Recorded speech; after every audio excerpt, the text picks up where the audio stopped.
l'insécurité oyo les kanakati ya Maluku na Kwamut et puis na Kisangani par rapport à la décision oyo le gouvernement est pour mettre fin na ba insécurité. Pour l'insécurité qui sévit na Maluku na Kwamut et à Kisangani tout le monde est na Maluku insécurité et constitution na kata Maluku et le Kwamut et bandi ko kitiko na Maluku si et côté na kata Kinshasa qui mise en place par les impérialistes il y a balkaniser mboka na biso par rapport aux stratégies qui arrêté ils allaient qui moko à recréer insécurité pour la semer chaos na kata mboka na biso pour que le pays est comme ingouvernable ba soit prétexte il y a que le gouvernement congolais ils ont incapacité il y a que gérer mboka ba soit prétexte à balkaniser mboka na biso voilà pourquoi par rapport à la stratégie wana ba biso ko créer insécurité na kati ya Kwamut ba créer insécurité na kati ya Kisangani ba créer insécurité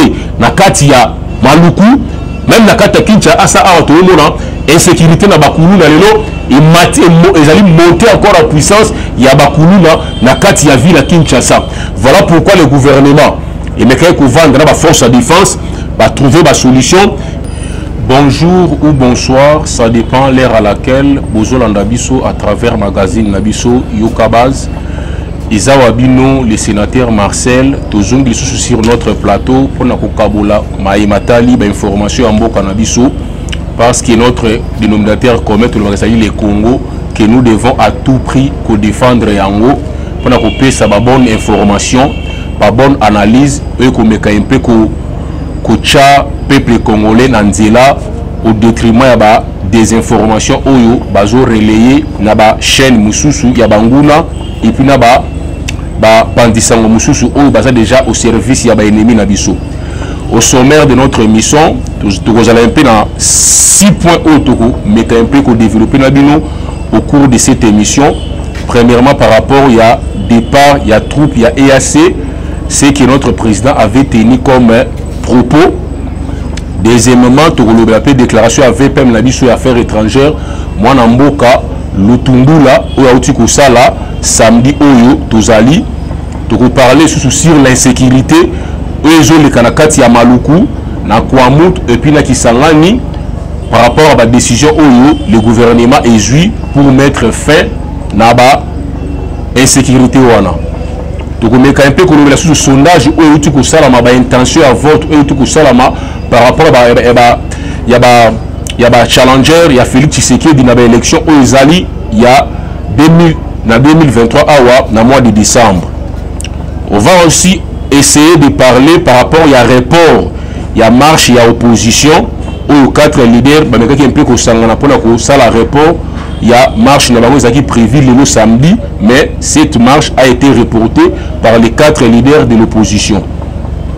Donc on a un peu comme le message à président chinois où a Tindeli, notre président, son excellence Félix Tshisekedi, par rapport à l'inondation où il s'est mis dans la partie est de Mboka Nabiso. Donc on a sous voyage, il y avait Pem Nabiso Bemba, il y a le ministre Nabiso à la défense où a Salaki Namboka, il y a Indonésie. Toujours à la recherche, il y a partenaires qui ont aidé les Congo pour mettre fin à l'insécurité qui sévir dans la partie est de Nabiso. Au regard, il y a organisation où il y a EAC, notre président, par rapport il y a certaines opinions où il y a les Congo et Bima, na kati ya organisation na EAC et puis babengana ba troupe ya EAC na kati ya mboka na biso. Le président a essayé un peu ya ko éclaircir là-dessus. Notre président Félix Tshisekedi a écarté option ya retrait de la République démocratique du Congo na kati ya mouvement na kati ya organisation ya EAC. Pour le président, il a estimé que la RDC a adhéré de bonne foi na kati ya EAC. Pour faciliter le commerce transfrontalier et faire bénéficier nos compatriotes congolais les avantages de la libre circulation de biens et de personnes au sein de l'espace sous-région.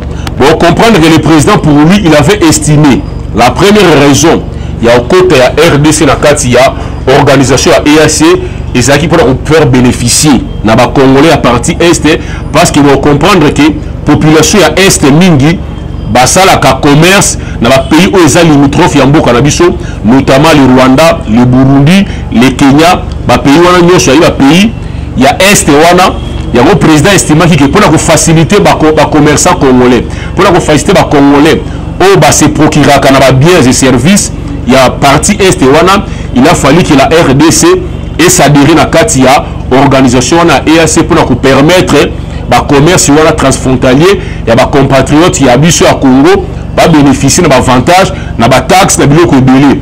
Voilà pourquoi le président a estimé que vous allez malamu pour nous aider cette partie à population au ba vendre na partie est wana ba bénéficier na ba commerce na bango ba sala na partie est mboka na biso. Voilà pourquoi le président avait décidé de s'adhérer à la organisation à EAC. C'était ça la première raison où il motiva notre président à cotiser notre pays, la RDC, dans la EAC. Hormis la raison où il y a par rapport à l'insécurité, le président avait estimé que parce que notre pays est agressé par l'un des pays membres de l'EAC, où il le Rwanda.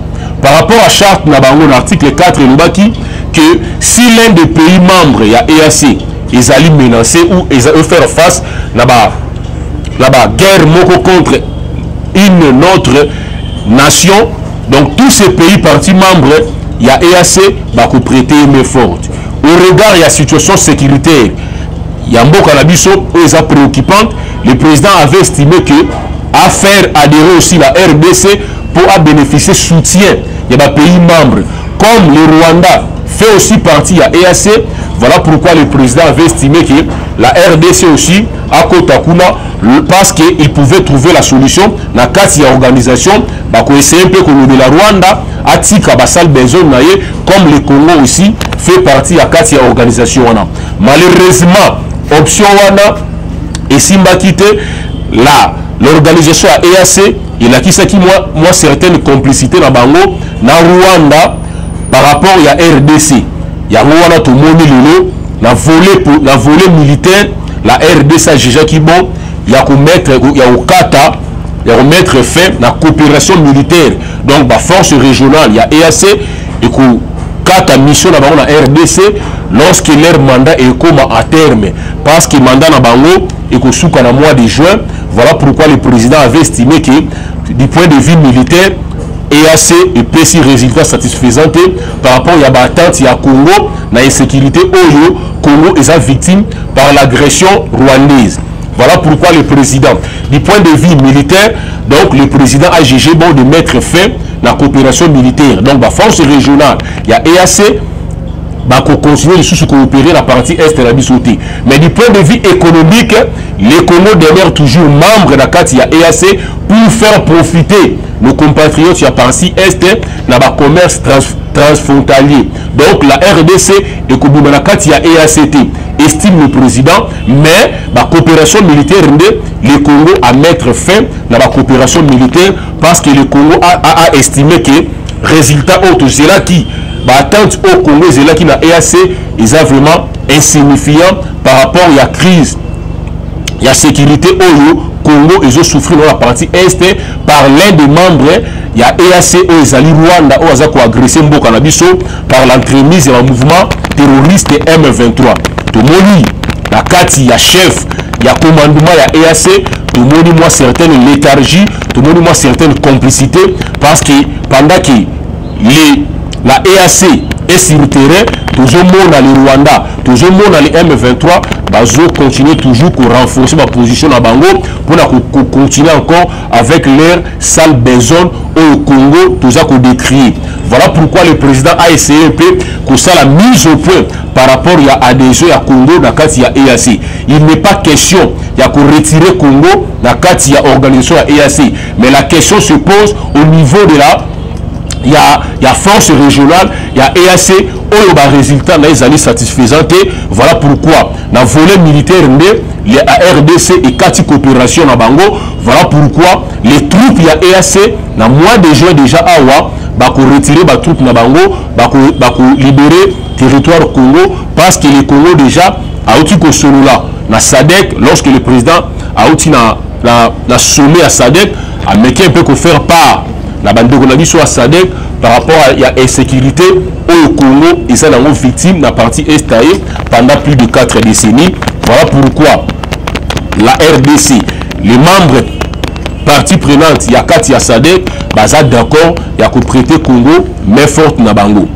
Donc on est par rapport à la déclaration avec même monsieur il y a affaires étrangères, moi Namboka le Tumbula qui a aussi parlé par rapport toujours au groupe Wana EAC, a dit que les troupes de la EAC venir rétablir la sécurité dans l'est de notre pays ont échoué. Il a été clair, a dit leur mission, il y a pour rétablir la sécurité dans la partie est, mission Wana Ezali échoué. Voilà pourquoi la RDC a accueilli vers la SADC pour l'arrivée prochainement, il y a des troupes, il y a SADC pour la mettre un peu, pour pacifier, pour rétablir la sécurité dans la partie est en Boganabiso, selon le VEP Malobi, en attendant la modalité d'usage d'ici le mois de juin, dans le 15 juin déjà, je pense que le groupe la SADC et qu'on a rejoindre la RDC pour la mettre un peu, pour rétablir ordre ou sécurité dans la partie est de Nabiso, pendant que dans le même moment, la troupe ya EAC et qu'on quitte Mboka na biso qu'on libérer parce que la résistance à Bango est satisfaisante. Moi je pense que tout Congolais, opinion sur congolaise, ils sont d'accord à ce point-là par rapport il y a départ il y a EAC où le résistant à Bango est satisfaisante la carte Mboka na biso tout cela qui Bango pour qu'on rétablir plein la carte à Congo or Bango parce qu'il y a un agenda caché pour Mboka na biso pour aider le groupe il y a un mouvement terroriste M23 va continuer toujours dans la salle Benson na Bango. Par rapport à l'insécurité qui sévit dans Maluku, na Kwamut et à Kisangani, tout le monde est dans Maluku, insécurité et constitution na kata Maluku. Et le Kwamut et bandi ko kitikomi na Maluku, si et côté na kata Kinshasa. Tout ça, toujours le Belango par rapport, toujours par rapport à l'information de personnes qui awa, par rapport à la mission, la stratégie mise en place par les impérialistes, il y a balkaniser Mbokanabiso. Par rapport aux stratégies, qui arrêté, ils ont manqué à recréer insécurité pour semer chaos dans Katambo Kanabiso. Pour que le pays est comme ingouvernable, il y a prétexte, il y a que le gouvernement congolais, ils ont une incapacité. Il y a que gérer Mboka, il y a prétexte à balkaniser Mbokanabiso. Voilà pourquoi, par rapport à la stratégie, il y a créé insécurité dans Katia. Il y a Kwamut, va créer insécurité dans Katia Kisangani, va créer insécurité dans Katia Maluku, même dans Katia Kinshasa, insécurité dans Bakulu, ils allaient monter encore en puissance, il y a Bakulu dans Katia ville à Kinshasa. Voilà pourquoi le gouvernement, et mais quand vendre la force de défense, va trouver la solution.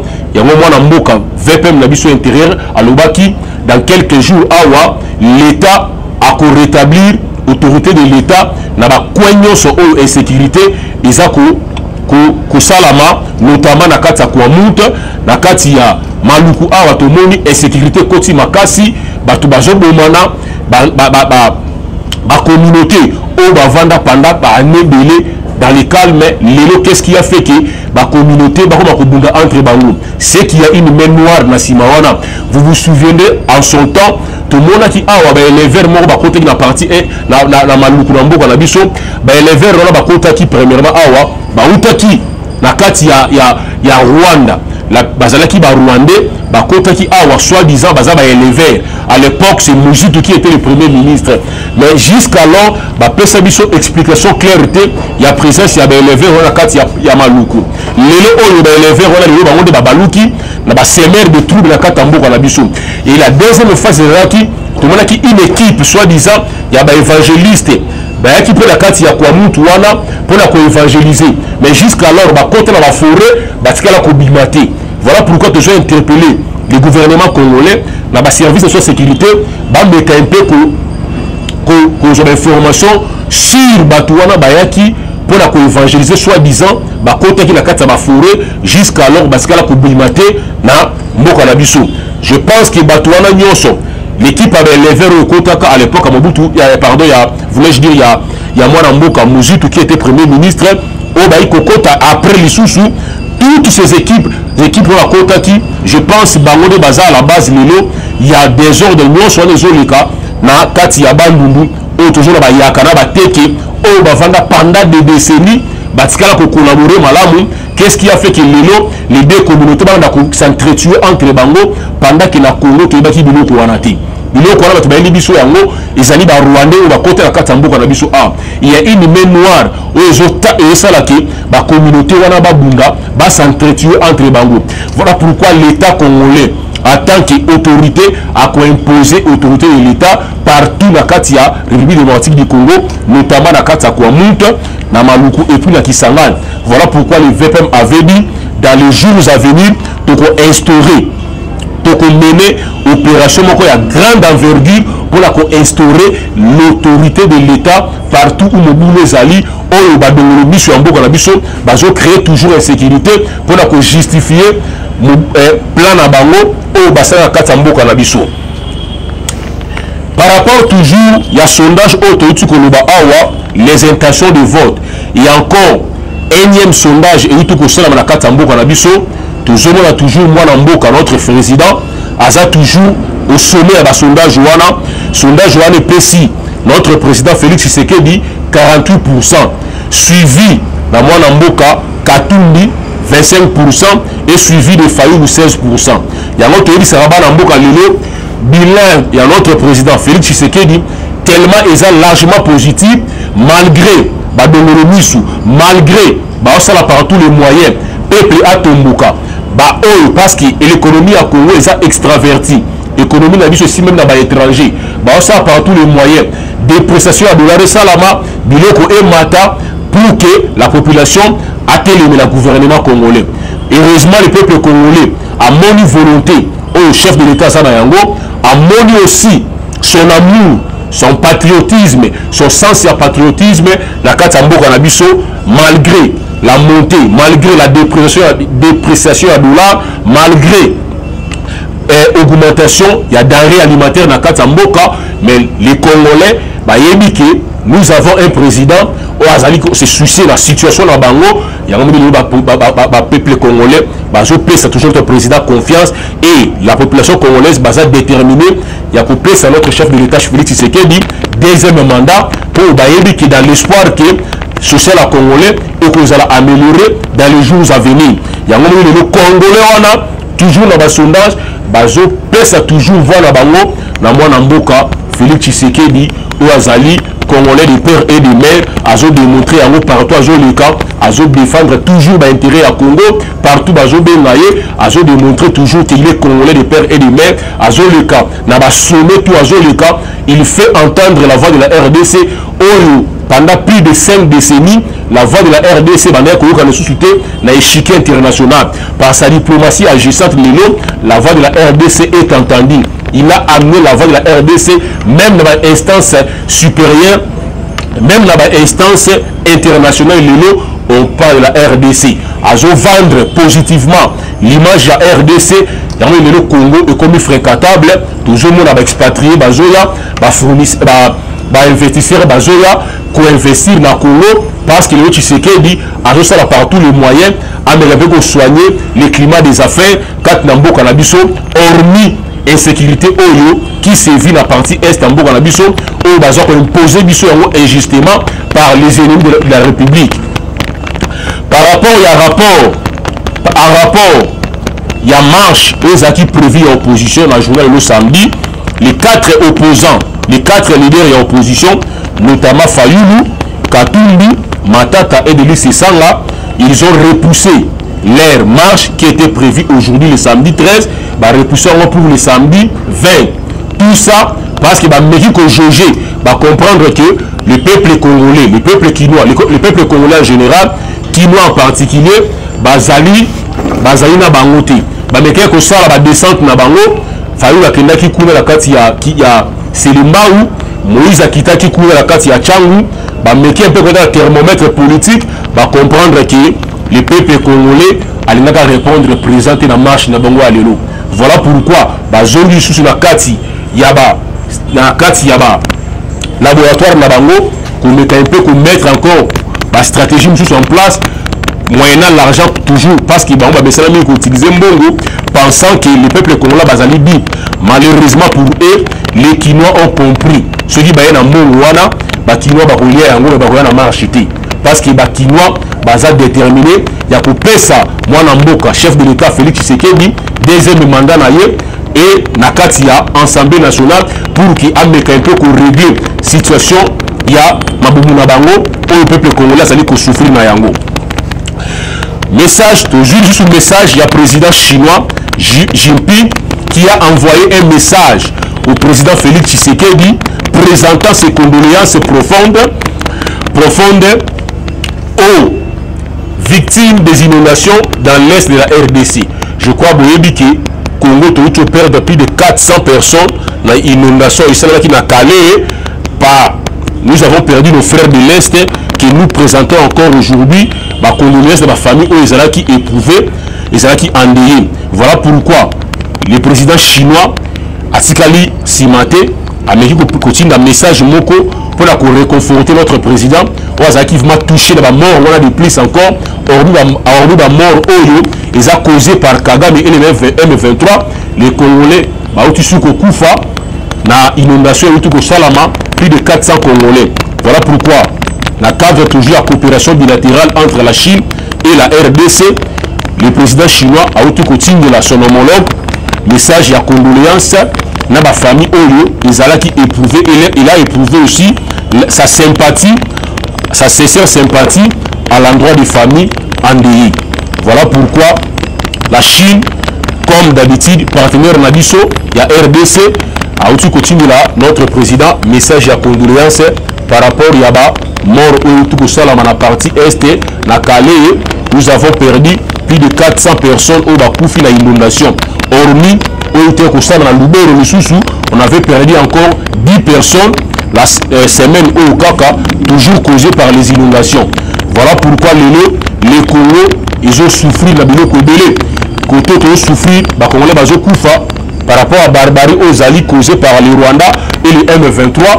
Et de l'autre côté, les inondations encore, ils ont causé encore la perte en vie humaine, il y a des Congolais.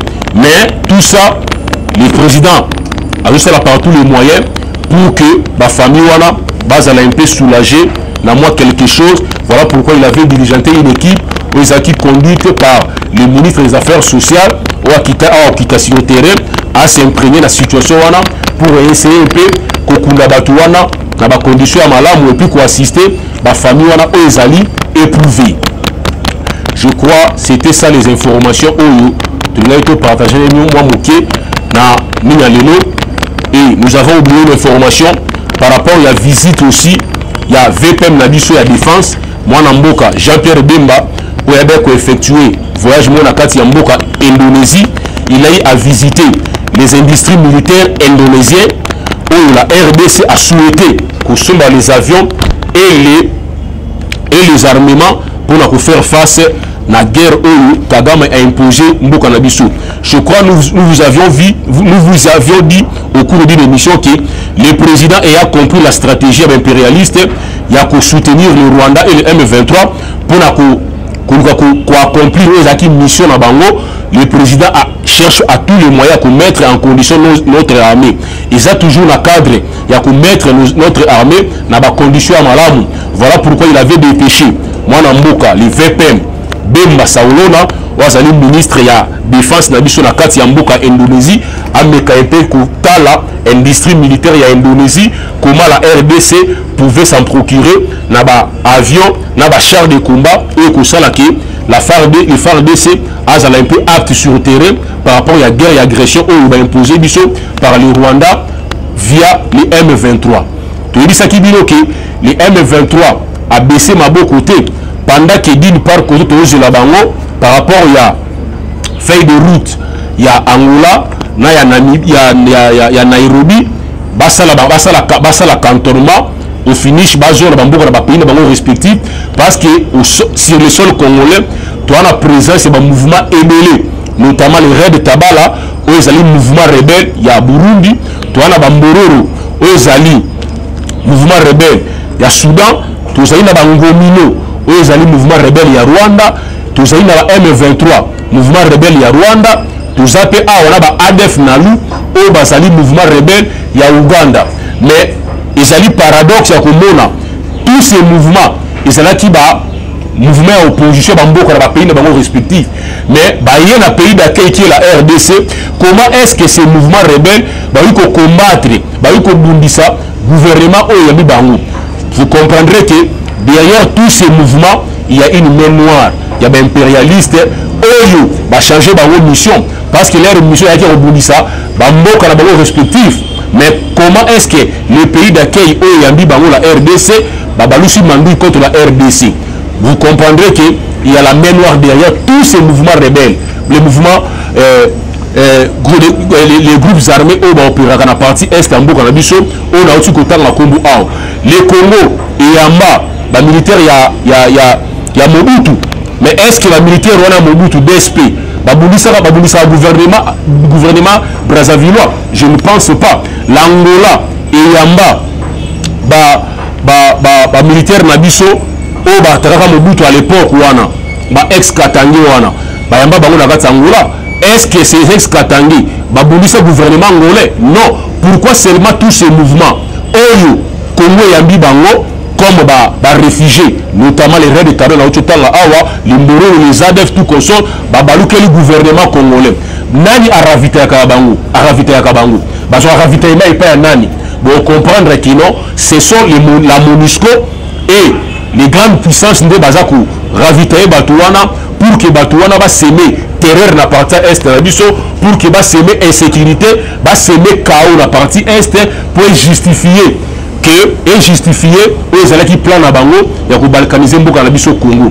Voilà pourquoi tokosenga na gouvernement congolais au finish bisopé pour me camper ko traquer tous ces groupes armés au besoin ko armé bango ba attaquer ba pays na bango respectifs au Baouta parce que ce sont les opposants de Bamboka na bango que le gouvernement congolais sous a me camper ko sa stratégie là ya ko armé bango pour que bango peut ces derniers ba ko attaquer maintenant ba pays na bango au ba ko bundisa jadis parce que biso to ya bango comme ba réfugiés mais nanazo armé bango tous ces groupes armés, là, ils ont financé Bango, tous ces groupes armés. Bon, comprendre que c'est toujours les impérialistes là, c'est toujours Batouana, ennemi à Congo, oh, bah ça, la plan Bango toujours, il y a qu'on balkaniser Mboka na biso. Malheureusement, ces plans a été déjà avorté parce que le peuple congolais n'y a à comprendre le plan. Voilà pourquoi tu le toujours que l'autorité na biso, bazoua. Ba décision courageuse notamment ya ko bengana MONUSCO awa le kola ba ju décision ya ko bengana ba troupe ya EAC ba zo courage wana ya ko bengana la MONUSCO parce que la MONUSCO ezali bras séculier ya ba grande puissance wana pona ko accomplir ezaki mission na bango ya ko balkaniser mboka na biso ya ko piller nos richesses. Voilà pourquoi tant que la MONUSCO et ko dominer na kata mboka na biso guerre au na partie est ils allaient loin à Kosila. Bon comprendre qu'à chaque fois la MONUSCO a comme on a fait il y a mandat na kata Congo bon on a guerre ya kamakasi na partie est na biso on a ba groupes armés ba opérer encore makasi. C'est parce que la MONUSCO pour justifier son métier a toujours à ravitailler ces groupes armés va créer encore davantage insécurité pour la justifier maintien na yi. Moi je pense que peu importe MONUSCO pour ravitailler un groupe armé que le gouvernement congolais a joué cette décision, il y a qu'à mettre fin à la mission à MONUSCO sur le sol congolais. Soto Lingi, Bitumba dans la partie est et Sila. Tant que MONUSCO a zala toujours à maintenir une présence dans la partie est en Boka Nabiso, cette guerre sera loin de se terminer. Parce que MONUSCO a le principal ravitailleur, il y a un mouvement M23. Na ba groupe armé sur ba opéra kana partie est ya mboka na biso. Voilà pourquoi tu yaki ba na mboka to partager les ndambu ou to yaki na yango pour na mboka na biso parce que le Congo les alliés dénominateurs communs à biso nyonso. Les opposants, ceux qui sont au pouvoir, nous devons tous militer pour l'intérêt à Congo. Mais tu dois comprendre que les opposants ils sont préoccupés par l'opposant congolais, ils allaient pouvoir pour le pouvoir. C'est bien qu'on soit pouvoir, mais après qu'on soit pouvoir, on va faire face toujours à même complot où Félix Tshisekedi a faire face. Parce que nous avons toujours au cours des émissions que les complots où Félix va faire face et banda l'éloti. Mobutu amona yango, Kassafu va vivre yango, Mouzé le père a vivre yango, Félix aussi va vivre yango. Donc, sauf que les politiciens na biso, bazana maturité politique, balinga va comprendre, ba ko se rallier bango nyonso derrière les chefs de l'État pour combattre le complot wana. Malheureusement pour les opposants congolais, l'immaturité politique au bazana yango, bakanisi que guerre oyo bazo imposer comme la partie est, ils allaient contre la personne de Félix Tshisekedi. Au moins moi, Mboka Lisanga à comprendre, il est aussi opposant. Il a compris que les revenus peuvent se ranger derrière les chefs de l'État pour tout Boulissa Bangoulé, Mboka Nabiso, Ezali Kagame et d'autres pays limitrophes, au Bazali, jaloux Mboka Nabiso Congo. Mais tant que certains opposants vont comprendre en côté, lobby de Bango peut rattraper Bango. Ils feront toujours face à ces complots-là. Parce que le complot est simple. Le complot est allé à balkaniser Congo, il y a piller les minéraux congolais. C'est ça le complot à Mindele. À chaque fois, Kagame et le Rwanda, bazali ba simple marionnette, bazali ba simple porteur, il y a un plan. Oh, ba pesa bango, ba exécuter sur le terrain. Malheureusement, ces plans, ils ont toujours soldé à l'échec parce que tout Congolais place à Zali, notamment c'est le peuple à Est, ba comprenant plan wana au détriment peut-être à Bisso ba Kinois, beaucoup de Kinois. Baza encore la carte à distraction. Voilà pourquoi nous appelons Bisso ba Congolais pour se ranger derrière notre chef de l'État pour tout Bundamabé la Bisso Oyo Nzambe a pesa Bisso parce que l'héritage il y a Liboso Oyo Nzambe a pesa na mutu na mukili ezali mabele na ye yango moni wana même Israël et Bundaka pour mabele na ye Bisso pe Congo to Bunda même au prix de notre sang pour défendre l'intégrité territoriale ya mboka na biso. Les guerres Oyo ba imposant na Congo et causé plus de 5 millions de déplacés au bâtiment ba zone na bango ba vandaka pona que les étrangers va réoccuper yango notamment les Tutsis. C'est ça la stratégie. Ils allaient qui a semer terreur, il a semer insécurité dans la partie est na biso pour dépeupler nos territoires au profit ya ba Rwandais ba ko déverser ba Rwandais na ba territoire wana où ils allaient qui abandonnés par les autochtones. C'est ça le calcul. Il y a encore les choses qui na Minembwe, la grande majorité à Minembwe, ils allaient ba Tutsi. Ils allaient sur les Banyamulenge. Non, les Banyamulenge n'existent pas au Congo, sont des Tutsi rwandais. Bangone ba Okipaka, la grande partie territoire ya Minembwe. Ba salango à dessein, créer l'insécurité, créer le chaos, créer la terreur dans la population autochtone pour batika ba territoire wana au profit à peuple Tutsi rwandais. Yango moni ilandaki na ba accord oyo Kabila ote ko signé le 23 mars 2009 toujours il comme mabele wana za ko se poser. Yango moni Congolais to telema to fungola misu to défendre mboka na biso parce que le seul héritage nzamba pesi biso na mokili ezali mabele na biso oyo to kotikela bana na biso na bakoko na biso. Celui to telemité mboka wana nini ko kende to utala ngai na to utala. Celui to okanisa ki bitumba ba ngulisa wana na est ils ont contre Félix. Détrompez-vous. Bitumba ezali contre Congo. Congo ezali ngai na yo. Tous en abolinga mboka na biso, tous défendre mboka na biso contre les politiciens. Là on a aussi le peuple congolais. Surtout la jeunesse. Bolanda manipulation ya opposants. Tous ces opposants ba hôtel a intérêt na bango. Le Rwanda nous agresse pendant plus de 2 décennies. Ba opposants mon côté ba condamner agression wana. Ni Katumbi ni Fayulu. Ce qui leur préoccupe, ils ont comme président na Congo. Ils ont paradoxe. Comment vouloir diriger le Congo sur le Congo?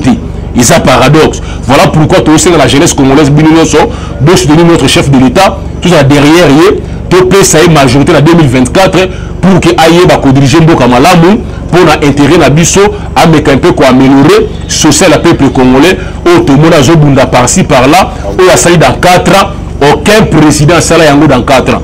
Il a fait beaucoup de réalisations ou peut-être presque le Belamingité.